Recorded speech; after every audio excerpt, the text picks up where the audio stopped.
Hello दोस्तों, welcome back. Let's discuss in this video general study 4 paper, जिसको famously ethics का paper भी कहा जाता है। एंड लेट्स सी कि 2022 में इथिक्स का पेपर कैसा आया था। So let's get started. So this is general studies 4 paper. इसका नाम इथिक्स का पेपर कहते हैं, जबकि ये है कि इथिक्स, इंटेग्रिटी एंड एप्टीट्यूड। एक तरह से ये एप्टीट्यूड टेस्ट करता है आपका कि आप सिविल सर्विस से स्केल, ऑब्वियसली इंटरव्यू में भी वो टेस्ट करते हैं, बट इसमें ज़्यादा डिटेल में टेस्ट हो जाता है कि आपकी एप्टीट्यूड है कि नहीं सिविल सर्वेंट बनने की। ठीक है, ये जनरल स्टडीज 4 का पेपर है। ठीक है, एंड लेट्स सी कि इसका सिलेबस क्या है। Let's first go through the syllabus.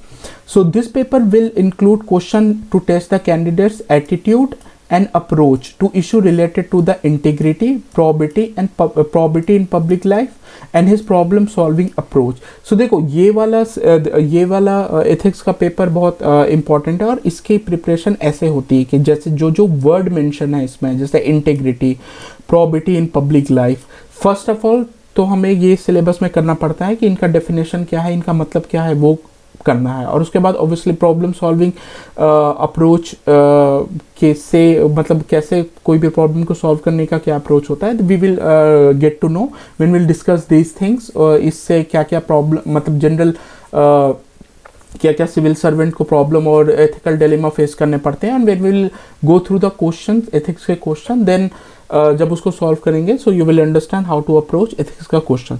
So this becomes very important in ethics paper कि जो सिलेबस में जो टर्म्स मेंशन है, do we know the meaning of those terms. ठीक है, जैसे एथिक्स का मतलब पता है कि नहीं, इंटीग्रिटी का मतलब पता है कि नहीं, डिफरेंट एप्टीट्यूड का मतलब पता है कि नहीं, ऑनेस्टी का मतलब पता है कि नहीं, डिफरेंस क्या है इंटीग्रिटी, ऑनेस्टी, मोरल या एथिक्स में। तो ऐसे सब लेमैन में सब सेम लगेंगे, but that is not what UPSC is. UPSC wants you to know and understand this concept properly, so that answer writing में उसको लिख के फिर उसका obviously उसका फिर application part is also very important. ठीक है, to various issues and conflict faced by him in dealing with the society. Question may utilize the case study approach to determine these aspects. The following broad area will be covered. तो basically ये direct बोल ही रखा है कि जो candidate का attitude और approach check कर रहा है, issues related to integrity, probity in public life and उसका problem solving approach to various issue में वो कैसे अप्रोच टेस्ट कर रहा है, and conflict face by him in dealing with society, और सोसाइटी को डील करने में जो कॉन्फ्लिक्ट फेस करेगा उसको वो कैसे सॉल्व करता है। ठीक है, दोज थिंग्स विल कैंडिडेट के वो सारी चीज़ें यूपीएससी चेक करेगी इस पेपर में। क्वेश्चन में यूटिलाइज केस स्टडी का भी होगा, we will see in the paper कि कैसे केस स्टडी को क्वेश्चन होते हैं टू डिटरमाइन दीज एस्पेक्ट। और ये the following broad areas will be covered. क्या क्या है, let's say ethics normal obvious ethics का पेपर एथिक्स तो होगा ही, and human interface, essence, determinants and consequence of ethics in human action, ये सारी चीज़ें। डायमेंशन ऑफ एथिक्स हो गया, ethics in private and public partnership हो गया, ह्यूमन वैल्यूज़ हो गया।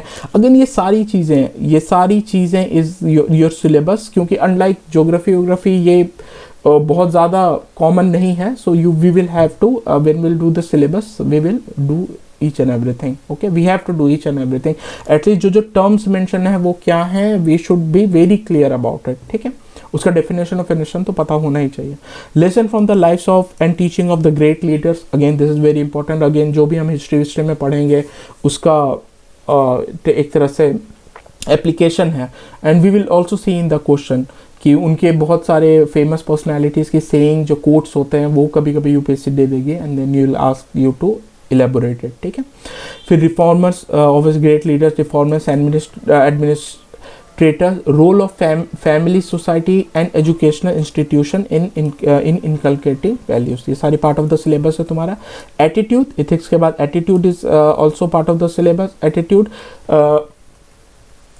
एटीट्यूड कंटेंट हुआ, structure, function, it influence and relation with the thought and behaviour, मतलब एटीट्यूड तुम्हारे थॉट और बिहेवियर को कैसे करता है। एटीट्यूड तुम्हारा कोई चीज़ के प्रति होता है तो अपने एटीट्यूड के बेस पे उस चीज़ से रिलेटेड थॉट करोगे और जैसा सोचोगे फिर कभी तुम्हारा बिहेवियर भी उसके प्रति कैसा होगा। These all are part of your syllabus, will get to know about it. Moral and political attitude, social influence and persuasion, ये सारी चीज़ें is part of the syllabus, ठीक है। जैसे कि इसमें just I am giving you example, for example persuade करने के लिए, जैसे किसी को, जैसे कि चाइल्ड मैरिज ना करो, परसुएशन का वन ऑफ द वे है कि तुम लोगों के एटीट्यूड में चेंज लाओ। मतलब पहले उनका एटीट्यूड है कि नहीं, अगर चाइल्ड मैरिज बहुत अच्छा है तो विथ बाय उनको समझा के, उनको एग्जांपल दिखा के, the first step is to उनका एटीट्यूड में चेंज लाओ, ताकि वो जो अभी उनका चाइल्ड मैरिज के प्रति अच्छा एटीट्यूड है वो धीरे धीरे बुरा बन जाए। तो अब अगर वो उनका एटीट्यूड कोई चीज़ के प्रति अगर चेंज हो जाएगा तो उनका बिहेवियर इजीली चेंज हो जाएगा, then it will become easy for you to persuade them. Otherwise अगर एटीट्यूड चेंज नहीं रहेगा, ग्राउंड एटीट्यूड सेम है, अगर किसी को तुम बोलते हो, जैसे चाइल्ड मैरिज का एग्जांपल लेते हैं, अगर उनका एटीट्यूड में चेंज नहीं आया तो फिर कभी परसुएशन नहीं होगा। मुंह पे तुमको बोल देंगे हाँ हाँ नहीं करेंगे, पीठ पीछे वही काम करेंगे। So will study these things as a part of the syllabus. Aptitude and foundation value for civil servant. Civil servant का क्या एप्टीट्यूड होना चाहिए, यहाँ डायरेक्टली मेंशन भी करी यूपीएससी की। इंटीग्रिटी है, इम्पार्शियल होना चाहिए उसको, नॉन पार्टीशनशिप होना चाहिए, कोई भी पार्टी उप्टी या किसी ग्रुप का साथ नहीं देना चाहिए, ऑब्जेक्टिविटी होनी चाहिए, डेडिकेशन टू पब्लिक सर्विस होना चाहिए, एम्पैथी होना चाहिए, दूसरों की दुख को समझो, ठीक है। टॉलरेंस होना चाहिए, ये नहीं कि कोई 4 बात सुना दिया और तुम तुरंत धौंस में चढ़ गए, उसका दूध जड़ दिया। दिस आर नॉट एप्टीट्यूड, ये फाउंडेशनल वैल्यू नहीं है सिविल सर्वेंट के। टॉलरेंस हाँ सुन लो, होता है कि कोई गाली भी दे रहा है, ठीक है जी। And compassion towards weaker section, और वीकर सेक्शन के प्रति तुम ज़्यादा कंपैशनेट होगे, ठीक है। दीज आर द तुम्हारे एक तरह से वैल्यूज हैं सिविल सर्वेंट्स के, and these are part of your syllabus also. Emotional intelligence, against क्या होता है इमोशनल इंटेलिजेंस, यूज़ क्या है, उसके लिमिटेशंस क्या हैं, कॉन्सेप्ट क्या है, their utilities, application, administration of governments में, these are part of your syllabus. Then contribution of moral thinkers है, philosophers of India and the world है, these are part of the syllabus. Public service values और ethics in public administration, status and problem, ethical concerns and dilemmas in the government, ethical concerns and dilemmas in the government, private ये ethical concern और dilemmas obviously further clear हो जाएंगे जब तुम जो वो example वाले question करोगे, जो case study वाले question आएंगे। So when after completing the syllabus, obviously we will try to do those questions, so we'll have better clarity. और बाकी as a part of the syllabus, as a concept जितना हमें पता है, that we have to cover it in the syllabus, ठीक है। Laws, rules, regulation and conscience as a source of ethical guidance. Obviously ethical guidance, कोई भी तुम decision लोगे तो उसका जो गाइडेंस फैक्टर होना चाहिए कि ऑब्वियसली क्या लॉ है, अगर लॉ के अगेंस्ट तो जा ही नहीं करता सिविल सर्वेंट, उसी तरह से रूल तुम्हारा गाइड करेगा, रेगुलेशंस जो उस टाइम पे वहाँ पे हैं, और तुम्हारे पर्सन जो तुम्हारी अंतरात्मा है, that will act as a source for ethical guidance. Accountability and ethical governance में क्या है, अकाउंटेबिलिटी है तुम्हारे गवर्नेंस का भी पार्ट है, एथिक्स का भी पार्ट है। Strengthening of ethical and moral values in governance, obviously ethical issues in international relation में अगेन एथिकल इशू आ जाता है। जैसे फॉर एग्जांपल, जैसे कि अभी के रिसेंट एथिकल इशू में, जैसे इंडिया तुम्हारे रशिया से पेट्रोल खरीद रहा है, ठीक है। सो अब वेस्ट वाली कंट्री बोल रही हैं कि यार अब वो रशिया वही पैसा से वेपन खरीद के अब जान ले रहा है यूक्रेन में, तो एथिकल इशू तो है कि तुम अब एकदम ही उसका पैसा बंद कर दो तो हो सकता है वॉर बंद हो जाए, बट अगेन तुमको भी अपनी कंट्री का वो देखना है कि क्योंकि यहाँ बगैर फ्यूल महंगा होगा, फिर यहाँ पे भुखमरी होने लगेगी, तो इस तरह के एथिकल इश्यूज होते हैं। फॉर एग्जांपल, बहुत बार तुम किसी डिक्टेटर जैसे सऊदी अरेबिया से अगर अच्छा ले लो, तुम डेमोक्रेटिक कंट्री हो बट वहाँ डेमोक्रेसी है नहीं, बट वहाँ पे जाके तुमको डेमोक्रेसी का पार्ट नहीं पढ़ाना है, वहाँ तुम उसको सपोर्ट करोगे, तो इस तरह के इंटरनेशनल रिलेशन में काफ़ी एथिकल इश्यूज होते हैं। सो जैसे फॉर एग्जांपल रशिया वाले केस में भी इंडिया कभी ऐसा नहीं बोला कि हम बहुत सही कर रहे हैं, हाँ मार रहा है तो क्या है, बट इंडिया भी अपना डिफेंस में यही बोलता है भाई तुम भी तो खरीद रहे हो, तो अगेन उनके लिए भी एथिकल इशू है कि वो भी अगर चीज़ें खरीद रहे हैं रशिया से कर रहे हैं, अगर वो वेपन कहीं ना कहीं यूटिलाइज अगर हो रही है इसके लिए क्या बोलते हैं लोगों की जान लेने में, तो वो एक एथिकल इशू ही बन जाता है, ठीक है। Issue international relation and funding, corporate governance से रिलेटेड क्या है एथिकल इश्यूज, न probity in the governance, concept of public service, philosophical basis of governance and probity. Philosophical basis क्या है गवर्नेंस और प्रोबिटी का, information sharing and transparency in government, obviously ये part of तुम्हारा गवर्नेंस भी है बट एज ए एथिक्स का भी पार्ट है।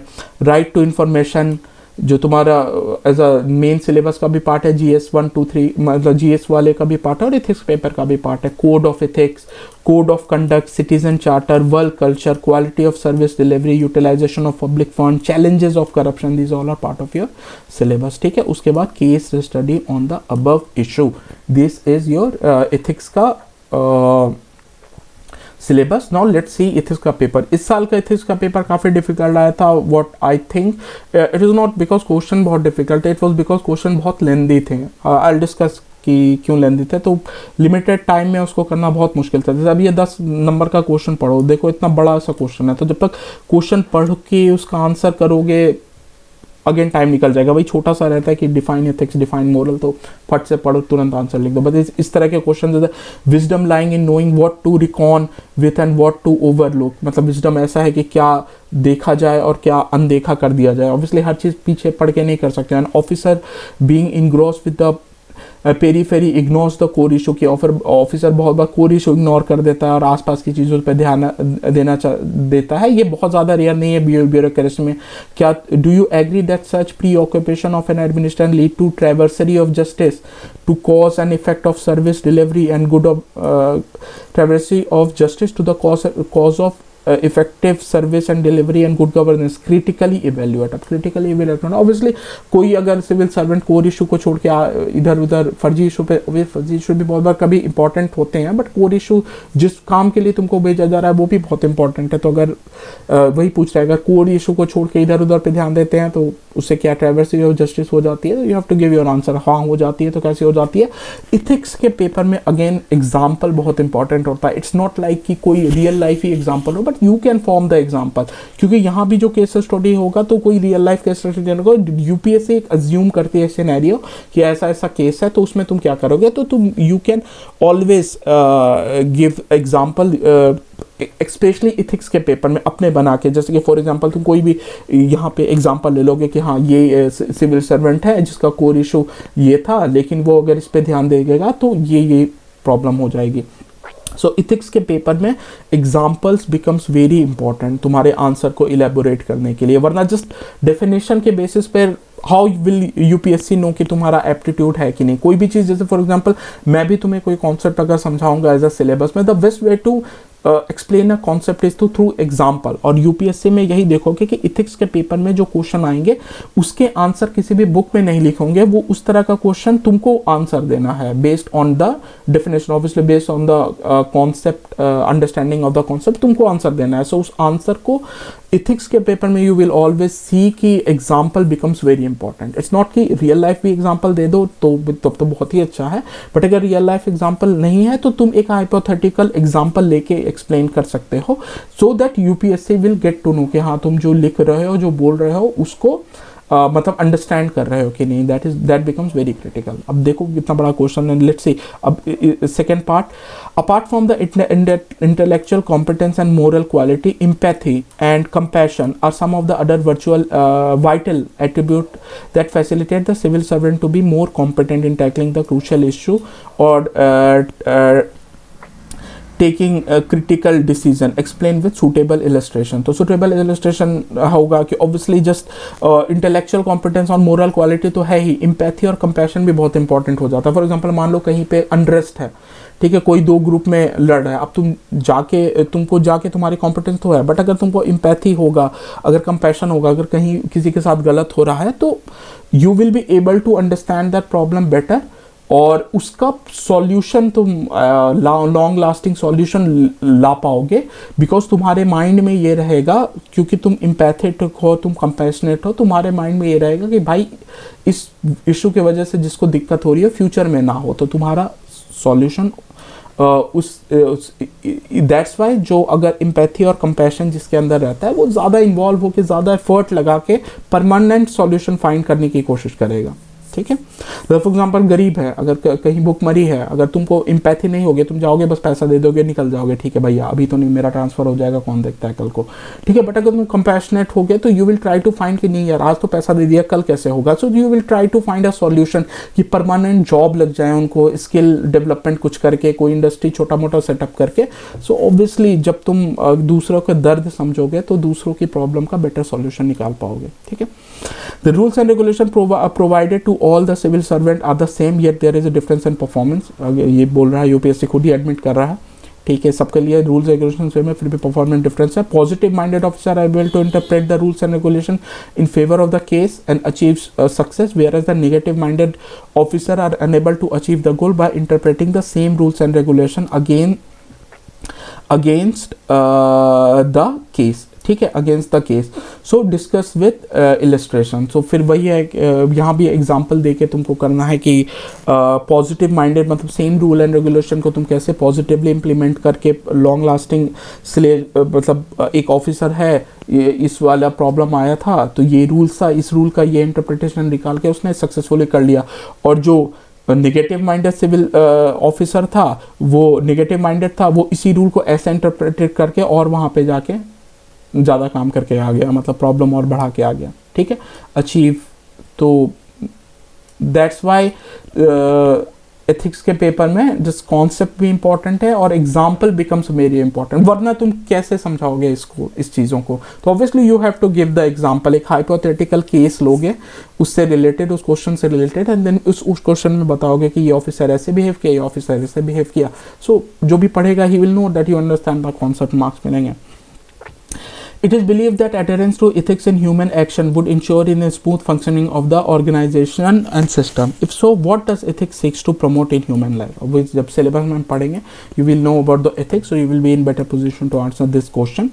How do ethical values assist in resolution of the conflict based by him in day-to-day functioning? अगर ethics तुम use नहीं करोगे तो हमेशा conflict का आंसर, क्योंकि obviously अगर conflicting आंसर है मतलब अगर पॉइंट ए चुनोगे तो उसका कुछ फ़ायदा नुकसान है, पॉइंट बी चुनोगे तुमका फ़ायदा नुकसान है, फिर कंफ्यूज रहोगे कौन चुनूं।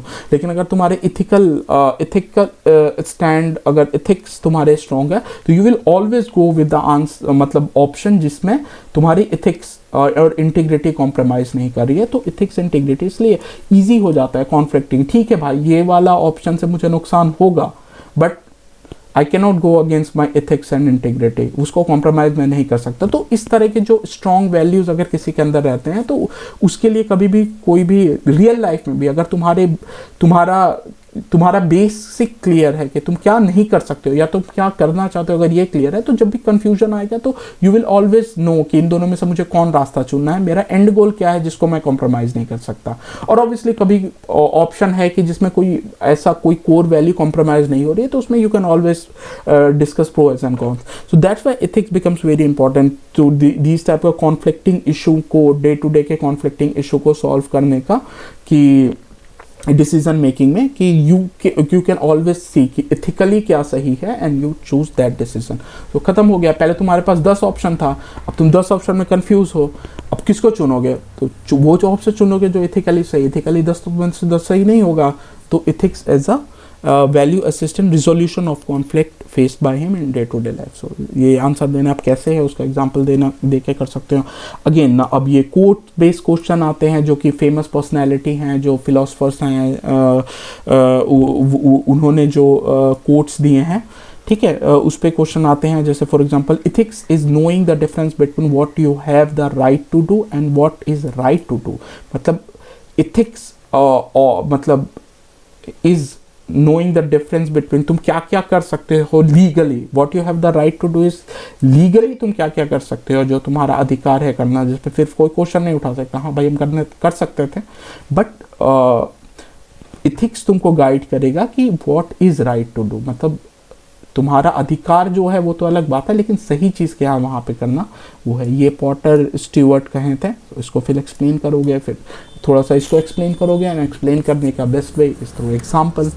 ठीक है, if a country is to be corruption free and become nation of beautiful mind, I strongly feel that there are 3 key social members who can make a difference. They are father, mother and teacher. थोड़ा father, mother और teacher के मतलब that is part of the syllabus कि जो कि जैसे कि वहाँ था कि कौन कौन से कंपोनेंट हैं सोसाइटी में जो कि पर्सन का वो इथिकल और मोरल वैल्यूज़ को मोल्ड करते हैं, उसको इम्प्रूव करते हैं या उसको शेप करते हैं। तो उसमें फादर मदर ऑब्वियसली फैमिली और तुम्हारे टीचर्स तो हैं ही, और उसके अलावा तुम्हारे पीयर कॉलीग दूसरे भी हैं, बट इनके रोल पर है।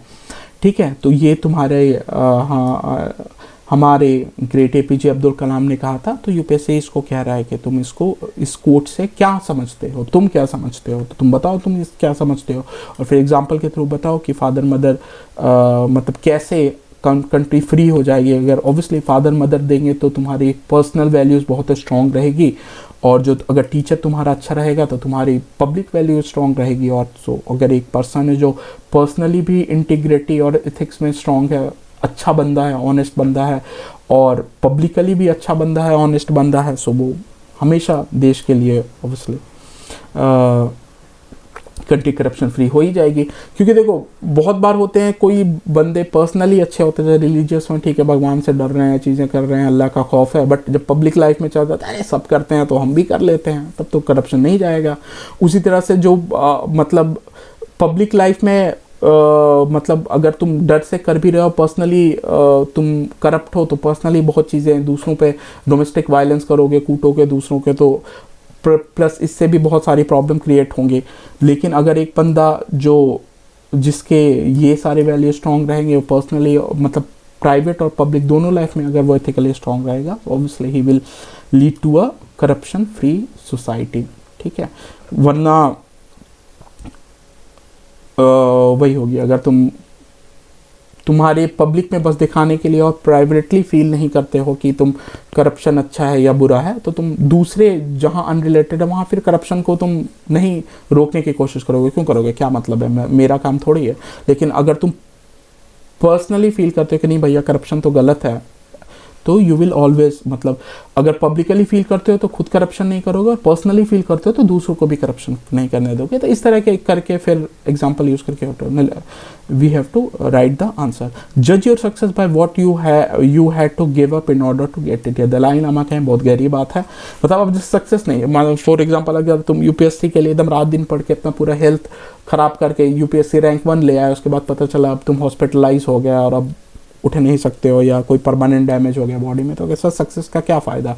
या अगर तुम कोई भी सक्सेस के चक्कर में मतलब अपना फैमिली लाइफ चीज़ें बहुत चीज़ें तुम डिस्ट्रॉय कर दिए, मतलब रिलेशन ख़राब कर दिया, तुम्हारे वजह से दूसरों को बहुत दिक्कत हो गई, ठीक है, तो फिर वैसा सक्सेस का कोई ख़ास मतलब बन नहीं जाता। फॉर एग्जांपल अगर सारा फॉरेस्ट काट के हम बेच दें देश के बेसिस पर, तो पैसा देश का बहुत आ जाएगा, सारा फॉरेस्ट गया तो अब तुम आगे की जनरेशन रोएगी। ठीक है, सो इसी तरीके यही बोल रहे हैं दलाई लामा कि अपना सक्सेस को जज करो उस बेसिस पर कि उसको पाने के लिए तुमने मतलब व्हाट तुमको क्या देना पड़ा, उसको पाने के लिए क्या वर्थ था वो देना पड़ा। ठीक है, अगर रात की 2 घंटे की नींद दे के 4 घंटे की नींद दे के आईएएस बन गया तो अच्छी बात है, बन गए, या कुछ सक्सेसफुल हो गए, या थोड़ा बहुत फैमिली को कुछ कम टाइम दे के कुछ अच्छा कर लिया, तो ऑब्वियसली वर्थ है देश के। बट एकदम ही देश बेच के मतलब वो पाकिस्तान को अपने देश का इन्फॉर्मेशन दे के अमीर भी बन गया, तो फिर यार वो वर्थ नहीं है। ठीक है, तो ये है, तो इसको तुम एक्सप्लेन कर सकते हो। जैसे मैंने जो किया था तो हेल्थ के बेसिस पे किया था कि अगर तुम सक्सेसफुल हो गए और कल को मतलब फिर जब दिन रात मेहनत करके एकदम बहुत पैसा कमा लिया और फिर पता चला कि उसके वजह से अब तुम्हारी बॉडी में परमानेंट हार्ट की डिजीज़ हो गई, या डायबिटीज़ हो गया, या ऐसा हो गया कि अब तुम उस सक्सेस को एंजॉय नहीं कर पा रहे, तो क्या फ़ायदा होगा सक्सेस का। थोड़ा कम ही सक्सेसफुल बन जाते हैं बट लाइफ अच्छे से जी पाते। ठीक है, so this is what he said. And again, next question, what do you understand by the term good governance? Again, good governance क्या है, मोदी जी का favorite word. So that's why this good governance is not a bad thing. It's a very good thing. Good governance क्या है, तुम्हारे क्या मतलब है, तुम क्या फील करते हो। How far recent initiative like e-governance, a step taken by the state have helped in beneficiary discuss with suitable example. जैसे e-governance है, obviously good governance आती है, चीज़ें ज़्यादा accessible होती हैं और transparent होती हैं।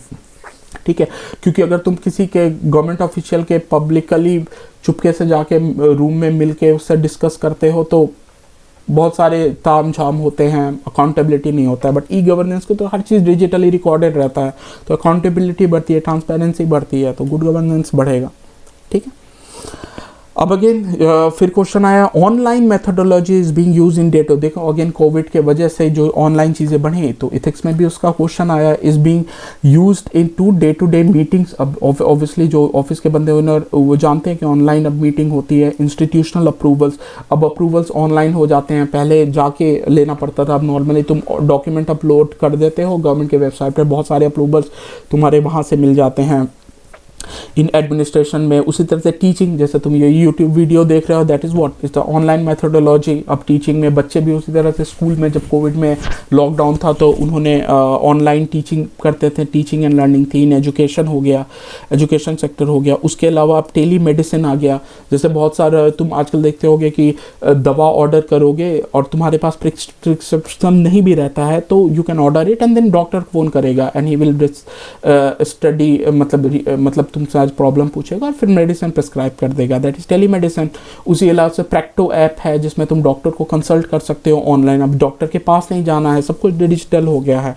सो हेल्थ सेक्टर में बहुत ईजिली एक्सेसिबल हो गया। पहले सोचना है कि अभी यार हॉस्पिटल जाए, आप सोचो कोविड के टाइम में हॉस्पिटल जाना, ऐसे ही लोग को डर लगता था कि सर्दी खांसी के लिए हॉस्पिटल गए, वहाँ से कोविड हो सकता है, पटाखे आ गए। तो इन सब से फ़ायदा तो हुआ है, लेकिन अब यूपीएससी क्या पूछ रहा है, is getting popular with the approval of the competent authority. अब कॉम्पिटेंट अथॉरिटी भी अब मतलब अप्रूवल है, मतलब ये सारी चीज़ें अब लीगली रिकॉग्नाइज है। No doubt it has advantage and disadvantage. Obviously UPSC बोल रहा है कि ऑब्वियसली इसका कुछ एडवांटेज डिसएडवांटेज है, both beneficiaries and system at large.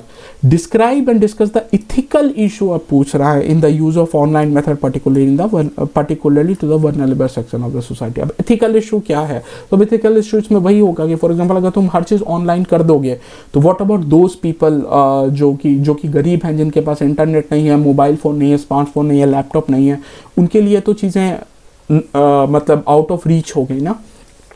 सो यहाँ पे फिर इथिकल इशू आ गया कि गवर्नेंस अगर सब कुछ ऑनलाइन कर देगा तो चीज़ें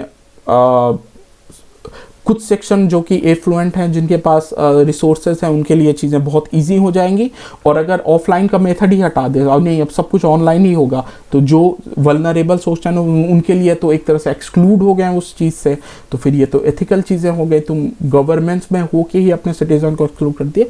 तो इस तरह की चीज़ें कि ऑनलाइन मेथड को पर्टिकुलर इसमें एथिकल इशू यही है मेरी अंडरस्टैंडिंग के हिसाब से, कि ऑनलाइन मेथड में कि वल्नरेबल सेक्शन ऑफ सोसाइटी फिर एक्सक्लूड कर लेंगे। हो सकता है जो बूढ़े लोग हैं, सीनियर सिटीजन्स हैं, जो उतने फेमिलियर नहीं है टेक्नोलॉजी में, उनके लिए चीज़ें मुश्किल हो जाएं। तो इस तरह के एथिकल डिलेमा आता है कोई भी चीज़ को प्रमोट करने में। ठीक, UPSC is asking this question again.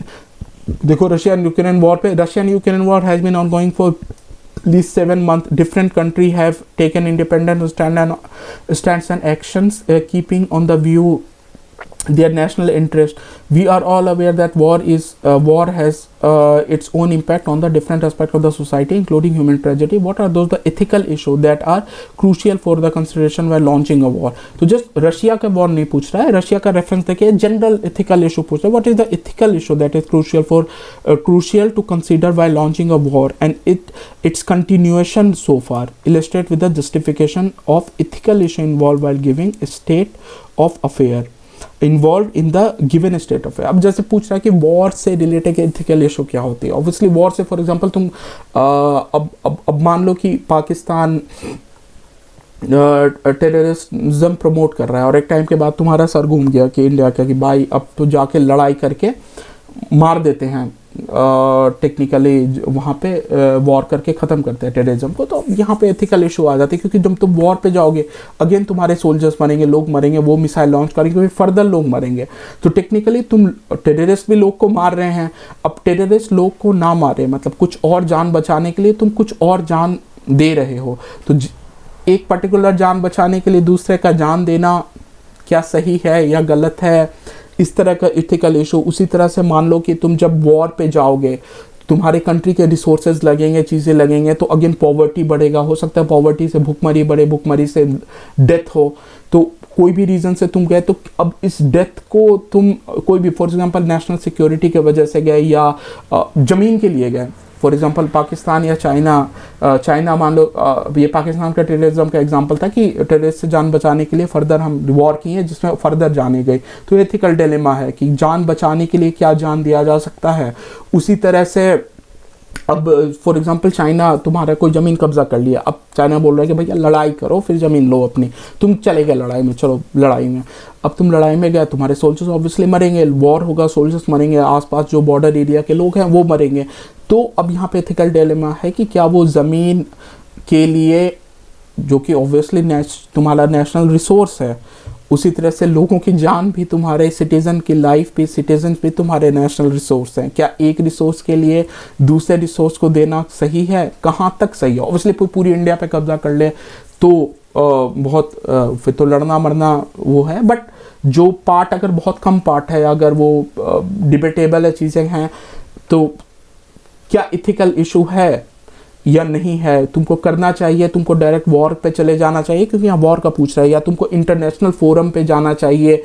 लेकिन तुमको भी पता है जैसे पाकिस्तान में कश्मीर के लिए इंटरनेशनल फोरम पे गए, आज तक वो कश्मीर वाली ज़मीन जो पीओके में है वो आज तक पीओके में है, तो यहाँ पे इथिकल इशू है। लेकिन अगेन कोई जान नहीं गई उस टाइम, अगर नेहरू जी हो सकता है अगर लड़ाई लॉन्च कर देते फिर फुल स्केल वॉर फर्दर जान जाती, हो सकता है हमें ज़मीन मिल जाती, हो सकता है ना मिलती, बट वो जो जान चली जाती वो तो चली जाती। तो ये सारे इथिकल इशू होते हैं रिलेटेड टू वॉर, कि उस एग्जांपल फिर वॉर से पॉवर्टी आती है, भूखमरी आती है, लोगों की फर्दर जान जाती है, तो तुम वहाँ पे कुछ जान बचाने के लिए या कुछ तुमको डिस्कस करना पड़ता है, कैलिब्रेट करना पड़ता है कि वॉज इट वर्थ लोगों की जान मतलब दे देनी किसी और के जान के लिए। सो These are the ethical issue related to war।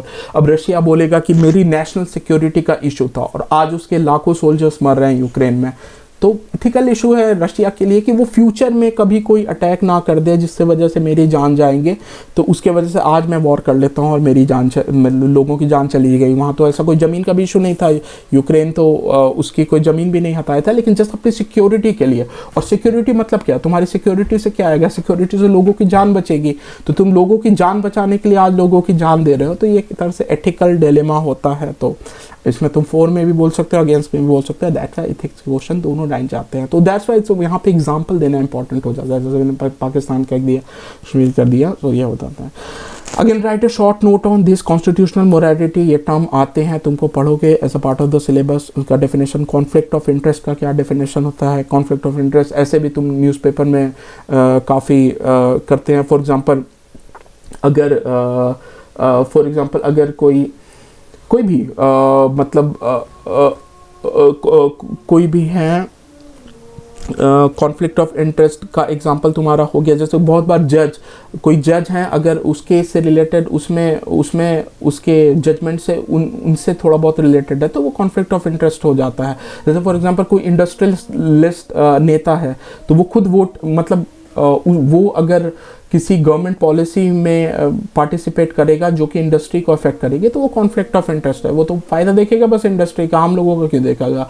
उसी तरह से जो एकदम ही मतलब सोशलिज्म का है, एकदम कैपिटलिस्ट इंडस्ट्री से खार खाता रहता है, मतलब करता है, वो अगर इंडस्ट्री की पॉलिसी बनाएगा तो ऑब्वियसली वो फिर वहाँ भी कॉन्फ्लिक्ट ऑफ इंटरेस्ट, और भी दूसरे लाइफ में कॉन्फ्लिक्ट ऑफ इंटरेस्ट होते हैं, जहाँ पे तुम ऐसे चीज़ें करते हो जहाँ पे जो कि तुम्हारे पर्सनल आइडेंटिटी से कहीं ना कहीं वो कॉन्फ्लिक्ट में रहता है। ठीक है, प्रोबिटी इन पब्लिक लाइफ पे तुमको लिखना है 30 वर्ड्स शॉर्ट नोट्स लिखना है। चैलेंजेस ऑफ डिजिटलाइजेशन के क्या चैलेंजेस हैं, डिवोशन ऑफ ड्यूटी पे तुमको लिखना है। उसी तरह से अब देखो क्वेश्चन है कि whistleblower who report corruption illegal activity, whistleblower वो होता है जो corruption activity, wrongdoing and misconduct to the concern authority, run the risk of being expose in graves and physical danger. Obviously बहुत बार तुम सुने होंगे कि जो आरटीआई एक्टिविस्ट है उनको मार दिया, या जो इस तरह से कोई भी केस में विटनेस था या केस को एक्सपोज किया था, उसकी जान को ऑब्वियसली खतरा होता है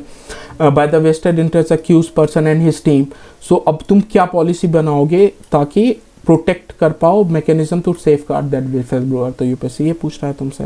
फिर पूछा in the contemporary corporate sector contribute, corporate sector contribute करता है generation of wealth and employment is increasing, in doing so they are bringing unprecedented onslaught to climate, की एम्प्लॉयमेंट भी जनरेट कर रहा है बट क्लाइमेट और इन्वायरमेंट और sustainability पे तुम्हारा condition and living condition of human beings को इफेक्ट भी कर रहा है, ठीक है। इन दिस बैकग्राउंड तुमको CSR कॉर्पोरेट सोशल रिस्पॉन्सिबिलिटी क्या इफिशिएंट और सफिशिएंट है to fulfill the social role and responsibility needed in the corporate world for which the CSR is mandated. Critically example मतलब तुमको उसका प्रोज भी बताना है, कॉन्स भी बताने हैं और फिर उसको स्टेप भी बताने हैं कि उसको फर्दर इम्प्रूव कैसे किया जा सकता है। तो ये भी एक एथिकल ये है कि अगर मान लो कोई कंपनी है वो वेल्थ जनरेट करी है, एम्प्लॉयमेंट जनरेट करी है, बट उसके वजह से क्लाइमेट हो रहा है, अगर तुम कंपनी बंद कर दोगे तो क्लाइमेट बच जाएगा, लेकिन अगेन ना पैसा होगा और ना लोगों के पास एम्प्लॉयमेंट होगा। और अगर उसको खुला छूट दे दोगे तो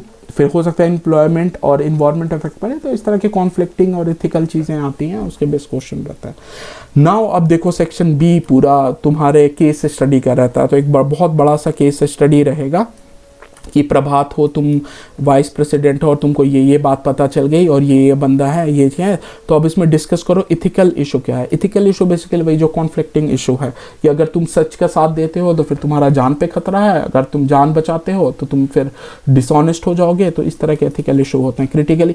तो एग्जैक्टली कैसे लिखना है ethical issue, we will get to know when we will read the क्या बोलते हैं we will learn how to do the answer writing for ethics paper, but I will ask you to please go through this question और देखो कि उसमें कैसे क्यों ethical वो conflicting issue क्या है, यूपीएससी कैसे पूछता है। critically examine the option available।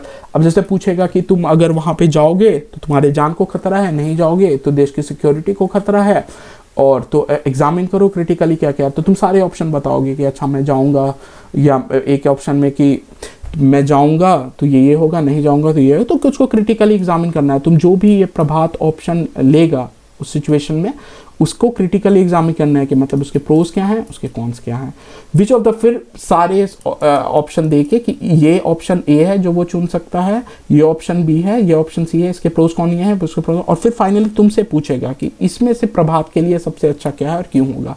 इसके बेसिस पर यूपीएससी जज करेगी कि तुम सोचते कैसे हो, ठीक है। उसी तरह से अगेन ये दूसरा देखो इतना बड़ा सा क्वेश्चन है, फिर वही क्वेश्चन है कि जो रमेश है डायरेक्टर है वाटर, उसके पास ऑप्शन क्या अवेलेबल है, तो तुम सारे ऑप्शन बताओगे।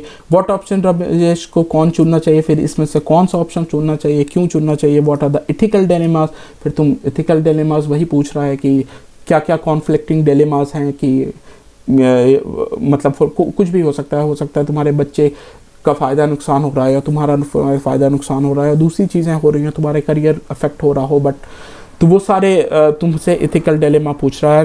What policy measure would you suggest to combat menace of infiltration illegal migrant from the neighbouring country. अब थोड़ा बहुत पॉलिसी मेजर भी पूछ रहा है। फिर अगेन एक बड़ा सा तुम्हारा ये है केस स्टडी, और फिर वही क्वेश्चन की ऑप्शन क्या अवेलेबल है अशोक के पास इस सिचुएशन में। सारे ऑप्शन को क्रिटिकली एवेल्यूएट कर लो, मतलब उसके प्रोज लिखो, उसके कॉन्स लिखो। ऑप्शन 1 उसके प्रोज ये है, उसके प्रोज कॉन्स ये हैं, और फिर what are the ethical dilemmas क्या हैं उसके, which option do you think उसके लिए सबसे मोस्ट अप्रोप्रिएट है in above scenario, what type of training तुम दोगे उसके लिए। जैसे तो वही सारे क्वेश्चन में वही हैं कि क्या एथिकल डिलेमा है, क्या क्या ऑप्शन है, उसके प्रोज एंड कॉन्स क्या हैं, कौन ऑप्शन चुनना चाहिए। अब उसके बाद अगर कोई पॉलिसी सजेशन है यूपीएससी वो पूछ ले रहा है, या कोई ट्रेनिंग अगर देना है तो वो पूछ रहा है। फिर अगेन एक बड़ा सा ये case study, just go through the case study under the given again. फिर वही ऑप्शन अवेलेबल क्या है तुम्हारे पास, क्रिटिकली इवेल्युएट करो जो ऑप्शन है, यानी प्रोज एंड कॉन्स दो उसके। फिर ऑप्शन को कौन सा ऑप्शन तुम चुनोगे और क्यों चुनोगे। एथिकल डिलेमास अगेन क्या होंगी कॉन्फ्लिक्टिंग उसको फेस करने की। What can be the consequences for overlooking observation, और अगर ओवरलुकिंग ऑब्वियसली एक ऑप्शन तुम्हारा ये भी होगा कि हम ओवरलुक कर देंगे, तो वो अगर का कॉन्सिक्वेंसेस क्या हो जाएगा, तो वो तुमको लिखने बोल रहा है। देन अगेन एक बड़ा सा केस स्टडी है, फिर वही चीज़ें, ऑप्शन क्या अवेलेबल है, क्रिटिकल एग्जामिनेशन करो सारे ऑप्शन, एथिकल डिलेमास क्या है राकेश के पास, और course of action adopt to defuse the above situation. Rakesh क्या लेगा जो अबव सिचुएशन डिफ्यूज़ हो जाएगी। फिर अगेन एक बहुत बड़ा सा केस स्टडी है, and then what are the option available under the given situation, critically examine the option listed by you and what type of mechanism would you, वही option क्या अवेलेबल है, क्रिटिकली एग्जामिन करो, pros con लिखो, what type of mechanism would you suggest to ensure environmental compliances and what are the ethical dilemmas, सब में वही चीज़ है। तो बट पहले मेरे ख्याल से आए कि बस 3 के करीब आता था प्रीवियस ईयर का question paper, previous to previous year का देखो या प्रीवियस का देखो, तो इस सब बहुत सारे आए थे। Just try to under read this question, तुम देखोगे कि ये क्वेश्चन पढ़ के अटेम्प्ट करना, जस्ट बस इसका सेकंड पार्ट भी अटेम्प्ट करो, एंड जस्ट अगर पार्ट ए पार्ट बी है जस्ट मार्क्स के बेसिस पर, तो जस्ट देखो कि मार्क्स के अप्रोप्रिएट टाइम में तुम वो कर पा रहे हो कि नहीं। जैसे 250 का पेपर है और तुम्हारे 3 घंटा है, तो 1.5 घंटा में तुम 125 मार्क्स का कर पा रहे हो कि नहीं, नीचे के क्वेश्चन से तुम देखो। तो इट्स वेरी डिफिकल्ट कि इतना बड़ा पढ़ना और उसका करना। दैट्स वाई यूपीएससी में तुम्हारी दोनों चीज़, यहाँ पे यूपीएससी टेस्ट कर रहा है, वो एप्टीट्यूड एथिक्स तो टेस्ट कर ही रहा है, और यहाँ पे पैसेज तुम कितना फास्ट पढ़ सकते हो, कितना जल्दी उस पैसेज को समझ सकते हो। अगर एक बार में तुम समझ जाओगे ऑब्वियसली एडवांटेज होगा। अगर कोई कैंडिडेट उतना ज़्यादा पैसेज वैसेज प्रैक्टिस नहीं किया है, वो 2 बार पढ़ेगा तो फिर 2 क्वेश्चन लास्ट में उसका छूट जाएगा, ठीक है। और फिर फास्ट में तुमने अगर एथिक्स के क्वेश्चन कर रखे हैं तो तुम फास्ट में यू विल नो कि अच्छा एथिकल डिलेमास जनरल क्या क्या होते हैं, तो इस बेसिस पर केस के क्या होंगे। तो that's why it is very important, ethics के टर्म्स करना इंपॉर्टेंट है, एग्जाम्पल डेवलप करना। जब भी एथिक्स पढ़ो तो जो भी कॉन्सेप्ट पढ़ो, मोरालिटी पढ़ोगे, एथिक्स पढ़ोगे, इंटीग्रिटी पढ़ोगे, उससे रिलेटेड एग्जाम्पल रियल लाइफ के भी जब पढ़ोगे तो वो भी फ्रीडम स्ट्रगल से भी कुछ दे सकते हो एग्जाम्पल, और ऐसे जनरल भी दे सकते हो, और खुद के हाइपोथेटिकल एग्जाम्पल भी दे सकते हो just to explain your understanding. और फिर इस तरह के क्वेश्चन प्रैक्टिस करने पड़ेंगे इथिक्स में, जब तुम बड़े बड़े पैसेजेस जल्दी पढ़ के, और फिर बेस्ड ऑन दैट वही क्वेश्चन होंगे इथिक्स के कि एथिकल डिलेमा क्या है, क्या क्या ऑप्शन है, उसके प्रोज एंड कॉन्स क्या हैं, उसमें से कौन ऑप्शन चुनना है, और उसके अलावा अगर एक दो क्वेश्चन फॉलो करेगा। So friends, this were all about the GS paper 4, जिस फेमसली और इनफेमस जैसे बेस्ड है, एथिक्स का पेपर है।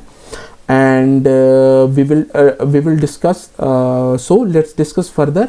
I think I will discuss some other basic questions, and how to select the optional paper we will not discuss, क्योंकि optional में बहुत सारे optional paper हैं, तो सब discuss करना possible नहीं है। Obviously sociology का मैं syllabus cover करूँगा, that I will try to cover after we have completed the GS का पूरा syllabus, ठीक है। So let's see कि next video में I will try to discuss कि मेंस का जो ऑप्शनल पेपर का सिलेक्शन कैसे करें, because that is very important. तुम शुरू से क्वेश्चंस ऑप्शनल सेलेक्ट करना, उसको प्रिपेयर करना इज़ वेरी इंपॉर्टेंट, बिकॉज बाद में प्रीलिम्स के पास टाइम नहीं रहता है कि उस टाइम आप सेलेक्ट करके ऑप्शन पेपर को करो। So further things in further videos, for the time being let's meet in the next video. जय हिंद।